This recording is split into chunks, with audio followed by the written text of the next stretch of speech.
रघुकुल रीत सदा चली आई, प्राण जाए पर वचन न जाए। सभी को ये बताना है मेरे को कि सर्जरी एक बार होगी, उसके लिए सनातनी सभी तैयार रहें। बाकी संविधान तभी तक है जब तक हिंदू बहुसंख्यक हैं, और कानून जब तक है जब तक हिंदू बहुसंख्यक हैं। आर्मी में हमारे यहां विद्रोह क्यों नहीं होता? इसलिए नहीं होता क्योंकि वहां पर हिंदू बहुसंख्यक हैं। हमारे जो भी प्रशासनिक सिस्टम है वहां पे विद्रोह क्यों नहीं होता? क्योंकि वहां पर हिंदू बहुसंख्यक हैं। तो कहने का मतलब यह है कि हमारे यहां जो आर्टिकल 40 है, तो आर्टिकल 40 में ये बोला गया है कि आर्टिकल 40 ये कहता है कि इक्वल बिफोर लॉ, तो यानी कि मतलब सबके लिए बराबर का संवैधानिक अधिकार है। तो ये आर्टिकल 21 ये कहता है कि राइट टू लाइफ लिबर्टी, तो ये तब तक है जब तक संविधान है।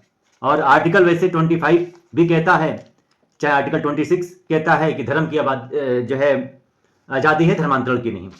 वैसे आर्टिकल 28 से हमारे जो भी गीता, रामायण या वेद, आश्रम, पुरुषार्थ या पुराण, या जो हमारे भारतीय जो भी रहे हैं, चाहे चंद्रगुप्त हों, चाहे पौरुष हों, चाहे सम्राट अशोक हों, ये नहीं पढ़ाया जाता है। चाहे वो शिवाजी जो थे हमारे, उनको नहीं पढ़ाया जाता है, चंद्रशेखर आजाद जी को नहीं पढ़ाया जाता, भगत सिंह के बारे में नहीं पढ़ाया जाता है। जो आजकल पढ़ाया जा रहा है सीबीएसई बोर्ड, चाहे आईआरसीएमआरटी जो है, या आईएससी बोर्ड है, या जितने भी इंग्लिश मीडियम है, चाहे मिशनरी के शिक्षा एजुकेशन है, अगर बात करी जाए कॉन्वेंट वाले हैं, तो वो सब जो मैकाले की शिक्षा प्रणाली है उसके तहत ही पढ़ाया जा रहा है, 1858 ईस्वी वाला।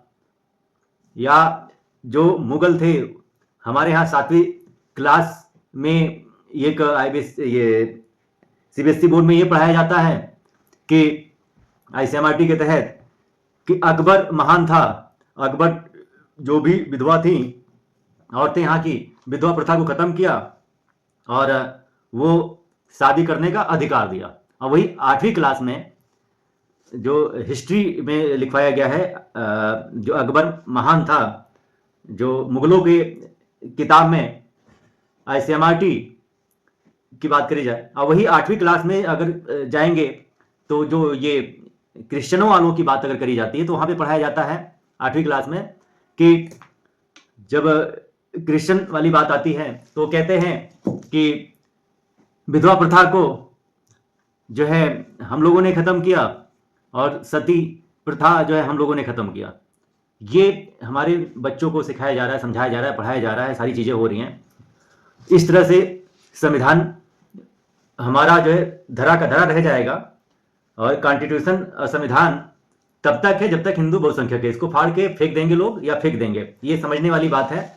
तो आप लोगों को मैं हमेशा सदैव तत्पर रहता हूं और आप लोगों को ज्ञात कराया करता हूं कि ऐसा नहीं ऐसा करें। हमारे यहाँ हमारे पूजनीय महाराज जी ने यह भी बोला, योगी जी ने, कि सर्जरी एक बार होगी, उसके लिए सनातनी तैयार रहें। और ये जो वफा बोर्ड को लेकर के बारंबार ये सब दावा कर रहे हैं, तो उन्होंने ये भी बोला कि 1929 से लेकर के जो भी यहां पर, या 1900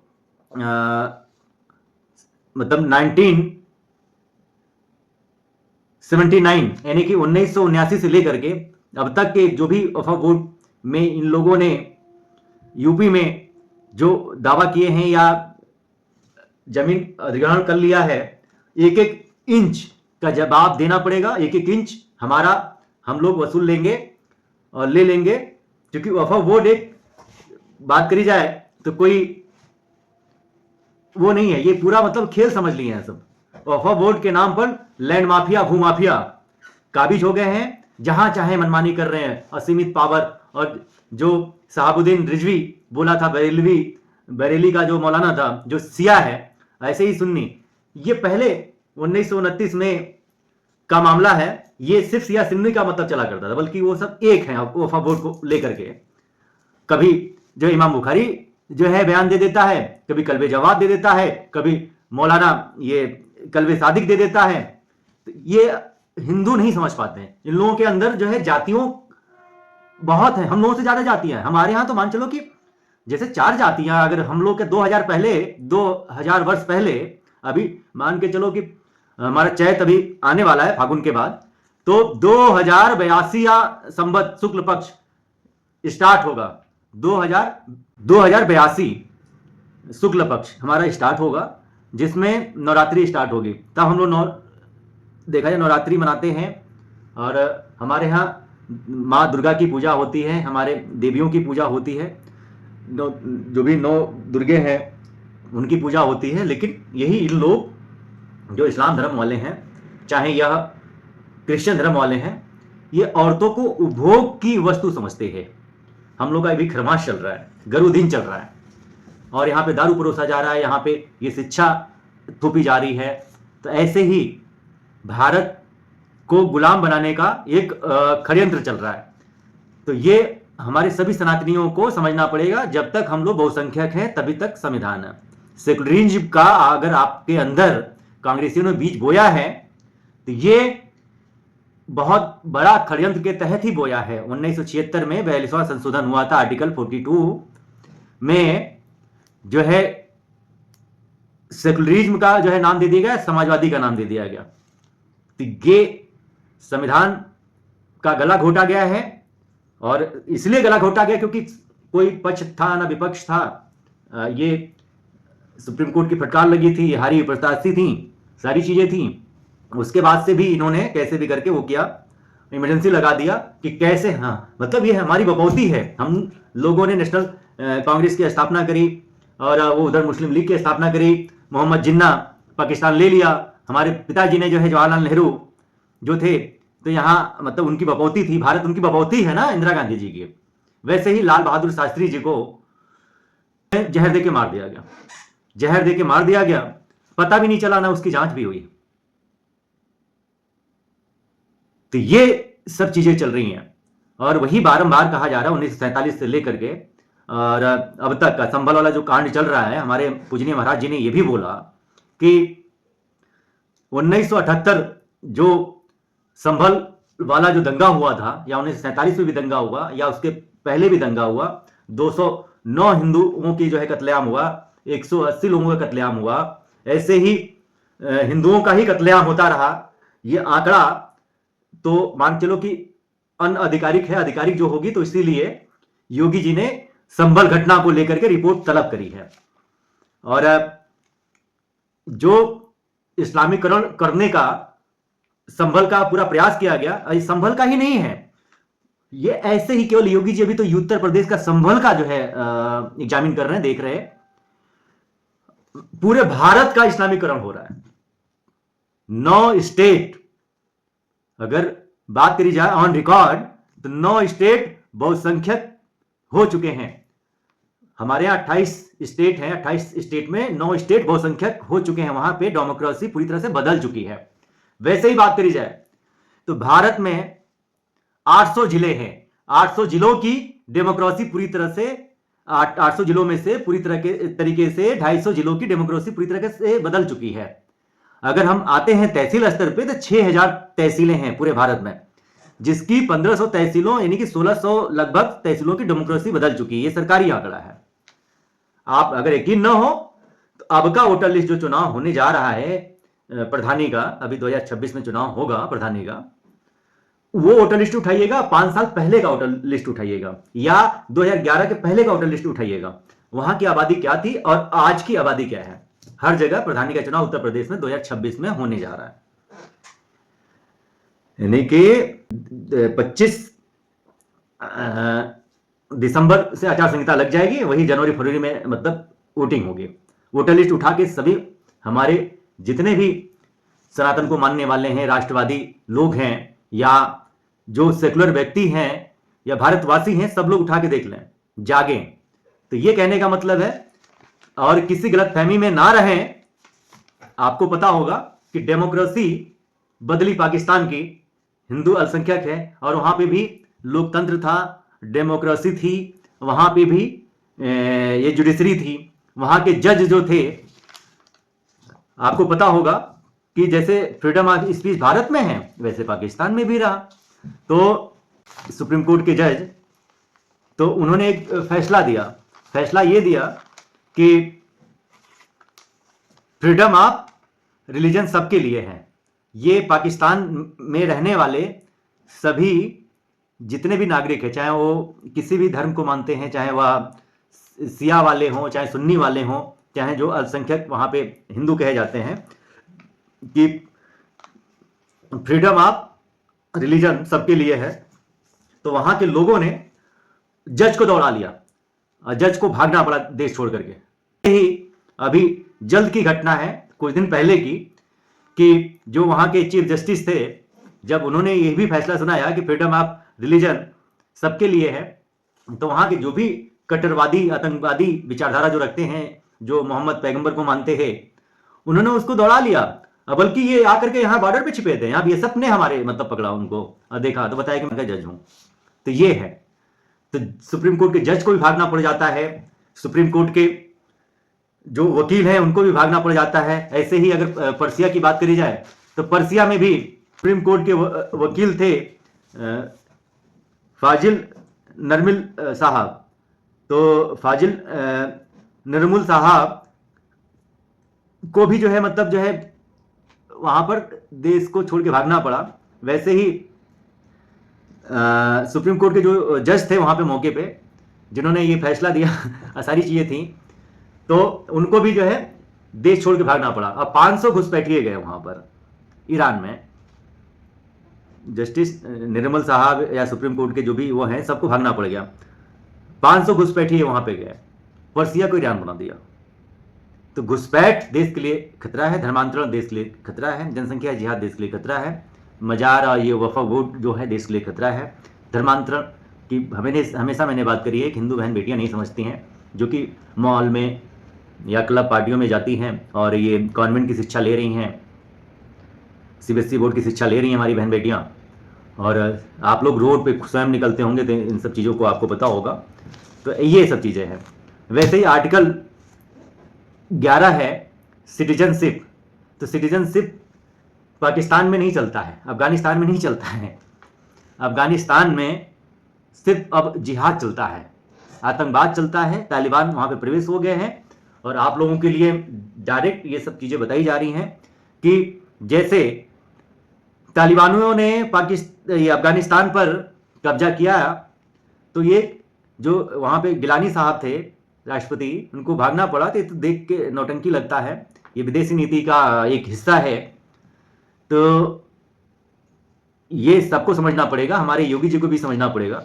बाकी तो वो सर्जरी एक बार होगी, उसके लिए सभी सनातनियों तैयार रहना पड़ेगा। वो बारंबार इशारा भी कर रहे हैं और कठोर कदम भी उठा रहे हैं। तो ये है कि जैसे वो तालिबानी अफगानिस्तान पे कब्जा कर लिए, क्योंकि इस्लाम में चाहे सिया हो चाहे सुन्नी हो, वो सब एक है इस्लाम के नाम पर। चाहे वह कुरान में जैसे होता है 6 कुरान है, चाहे वह कुरान पाक हो, चाहे अल कुरान हो, चाहे कुरान मजीद हो, चाहे कुरान शरीफ हो, ऐसे ही 6 कुरान हैं। तो ऐसे ही सब एक हैं अल जिहाद के लिए। दारुल हरम हो गया, ये देवबंद हो गया, ISIS हो गया, ISI हो गया, ये सब एक हैं। तो वो जो शहबाज शरीफ है, शहबाज शरीफ का भी एक नौटंकी है। और जो उन्होंने अभी कुछ दिन पहले जो एयर स्ट्राइक करी थी, तो वहां पे कुछ हिंदू घर थे, वहां पर उन्होंने जो है हिंदुओं को मारा था। जो 4-5 लोग 10 लोग मरे, हिंदू परिवार के घर पे वो सर्जिकल स्ट्राइक करी गई थी, आतंकवादी दिखा दिया गया। विदेश नीति पाकिस्तानियों, जिहादियों, संतान जो मुल्क हैं उनकी बात करी जा रही है। तो ये दिखा देते हैं हिंदुओं के ऊपर मतलब वहां पे इस्लाम का कोई नुकसान नहीं हुआ। और प्लस तालिबान जो है कह देता है कि मैंने वहां की चौकियां उड़ा दी, तालिबान वालों ने, अफगानिस्तान वालों ने, जो वहां पे तालिबान हुकूमत चल रही है, तो चौकियां उड़ा दिया। वहां पे वो होता है क्या कोई वहां पर सबूत मांगने गया? नहीं ना। जैसे यहाँ पे मांगा जाता है, एयर स्ट्राइक होती, कोई नेता, चाहे केजरीवाल हो, चाहे वो कांग्रेस हो, चाहे अखिलेश यादव हो, चाहे कोई भी अकलुद्दीन, तो वहां सबूत कोई मांगने तो गया नहीं। तो ये भारत में जो भी सेकुलर दोगले नेता हैं, जो कि राष्ट्रवाद से प्रेम नहीं करते हैं, देश से प्रेम नहीं करते हैं, जातियों में सबको बांटे हुए हैं, हमने पहले भी बताया 2000 वर्ष पहले हमारे यहां सिर्फ कर्म के आधार पे, जैसे मान के चलो कि धोबी है, कपड़ा वो कर रहा है तो उसको मतलब वो दे दिया गया वर्ण व्यवस्था का, या क्षत्रिय है कथा वो कर रहा है तो वो दे दिया गया, क्षत्रिय जो लड़ रहा है तो उसको क्षत्रिय बोल दिया गया। लेकिन गोत्र की हम लोग की पहले बात होती थी, गोत्र सबका एक होता है, 7 गोत्र, चाहे सांडिल हो, चाहे कश्यप हो, चाहे भरद्वाज हो, चाहे ऐसे ही ढेर सारे गोत्र हैं, मतलब 7 गोत्र सबके में मिलेंगे। नहीं तो गुरु विश्वामित्र क्या थे, राजा दशरथ क्या थे, सेम गोत्र था, ठीक है। तो रघुकुल रीत सदा चली आई, प्राण जाई पर वचन न जाई, तो वो गोत्र सब एक ही है, हम लोग सब एक उसमें बंधे हुए हैं, परंतु उसको फोड़ने का साजिश ये कास्टिज में जो आया, जातिवाद जो आया, अंग्रेजों ने मतलब इसको दिया है। तो इसको आप लोगों को विधिवत समझना होगा। जब तक हिंदू बहुसंख्यक है तभी तक संविधान है, जब तक हिंदू बहुसंख्यक है तभी तक सेना विद्रोह नहीं करती है, सेना में भी वो है। और अभी कुछ दिन पहले बांग्लादेश के सुप्रीम कोर्ट का आप लोगों ने खुद देखा, या बांग्लादेश में हिंदुओं के साथ क्या हो रहा है सब लोग देख ही रहे हैं। और सच्चाई मैं लिटरली बता देता हूं आप लोगों को कि 2029 में जो है तालिबान और पाकिस्तान मिलकर के भारत पर हमला करेंगे। इसको आप लोग ऑन रिकॉर्ड कैमरे में कैप्चर कर लीजिए। ये साफ साफ ये कुरान और इसमें सब लिखा हुआ है, और बारीकी से मैं बता रहा हूं अपने माननीय प्रधानमंत्री जी को, माननीय हमारे गृह मंत्रालय को, माननीय हमारे ये राजनाथ जी जो रक्षा मंत्री हैं, माननीय प्रधानमंत्री जी हैं, चाहे माननीय गृह मंत्री अमित शाह जी हैं, चाहे हमारे माननीय मुख्यमंत्री योगी जी हैं, भावी प्रधानमंत्री भी हैं, 29 में यही होंगे, और 2027 में यूपी चुनाव है। तो ये तो मान के लिए कि पूर्ण बहुमत से जीतेंगे। योगी जी का जो कार्यशैली है, या जो राष्ट्रवाद है, जो शक्ति है, ये इनका नीति ये नहीं है कि हम सत्ता भोगने के लिए आए हैं, ये राष्ट्र को बचाने के लिए आए हैं। योगी हैं, सन्यासी हैं, परंतु ये है कि इनकी निष्ठा, इनकी कार्य भावना और ये सब देखते हुए 29 में जब चुनाव होगा तो प्रधानमंत्री हमारे योगी जी होंगे। मोदी जी की तरह योगी जी बर्दाश्त नहीं करेंगे। तो वो हमला जैसे ये सब तालिबान और ये पाकिस्तान करेंगे, ये चाइना के उकसावे पे करेंगे। तो अरुणाचल प्रदेश पे नजर है ना चाइना की, तो ये सब पूरा भारत पे वो करेंगे। तो वो पूरा जो है इसमें लिखा हुआ साथ साथ, अब भविष्यवाणी भी मेरी है कि पाकिस्तान तो मिट ही जाएगा, जो हमारा जो शक्ति है वर्ल्ड पावर की अगर बात करी जाए, लेकिन चाइना भी कम नहीं है, तो कम आंकने की जरूरत भी नहीं है। फ्रांस से हम लोग राफेल लेते हैं जरूर, परमाणु बम हमारे पास है, या जितने भी हथियार हैं हम खुद सेल्फ मेड हो चुके हैं, लेकिन चाइना अरुणाचल प्रदेश और उसका यह है कि विस्तारवादी नीति है ना चाइना की, तो यह विदेश नीति के तहत आता है। जैसे आप खुद देख रहे हैं ना कि रसिया और यूक्रेन की लड़ाई चल रही है। फ्रांस की अगर बात करी जाए तो ऐसे ही फ्रांस में आप लोगों ने स्वयं देखा कि कैसे जिहादी वहां पे मतलब हमला कर दिए। फ्रांस में एक वर्ल्ड कप हुआ था 3 साल, मतलब जो है फ्रांस जला, क्यों जला? फ्रांस में वर्ल्ड कप हुआ था, वहां के जितने भी घुसपैठिए थे वर्ल्ड कप में, और मोरक्को को हरा दिया। जो मोरक्को के शरणार्थी थे, मतलब फ्रांस में जो मोरक्को के शरणार्थी को जगह दिया गया, शरणार्थियों ने विद्रोह कर दिया, पूरा फ्रांस को जलाया, 3 साल जलाया। बाकी तो फ्रांस से हम राफेल लेते हैं और आधुनिक हथियारें भी लेते हैं। तो मतलब कहने का मतलब यह है कि यह जो इस्लाम है, इस्लाम का नाम जिहाद है। हमारे यहां जो भी शैतानी प्रवृत्ति के लोग हैं, जो लोभ लालच में आना चाहते हैं, जो मतलब आधुनिक फिजिकल सुख के लिए वो लोग जो है धर्म परिवर्तन कर ले रहे हैं, और यहां के जितने भी सब they are all lease converted, तो वही कायर हिंदू ही थे जो कन्वर्ट कर गए। तो ये लोग जिहाद जिहाद अल जिहाद अल जिहाद दारुल हरम हरम हरम ऐसी बातें करते हैं, और यहां के नेता लोग केवल सत्ता के लिए ऐसा विद्रोह करते हैं और एक दूसरे की बुराई करते हैं। अगर हमारे यहां यह कहा गया है कि अगर जब राष्ट्र की बात हो, देश की बात हो, समाज की बात हो, तो सबको एक हो जाना चाहिए। ऐसा फ्रांस में कभी नहीं होता है, ऐसा जो है जापान में नहीं होता है, ऐसा कनाडा में नहीं होता है, ऐसा चाइना में नहीं होता है, ऐसा अमेरिका में नहीं होता है, ऐसा ऑस्ट्रेलिया में नहीं होता है, ऐसा स्विट्जरलैंड में नहीं होता है। स्विट्जरलैंड की अगर बात करी जाए, बुर्का को पूरी तरह से बैन कर दिया गया। वहां पर जैसे बोलने की, जैसे होता है ना कि इस्लाम में औरतों को, जैसे ईरान में बुर्का को लेकर के चल रहा था, और यहाँ के दीनी तालीम के नाम पे, मदरसा के नाम पर जो है औरतों के साथ, बच्चों के साथ, छोटे छोटे बच्चों के साथ क्या क्या चल रहा है।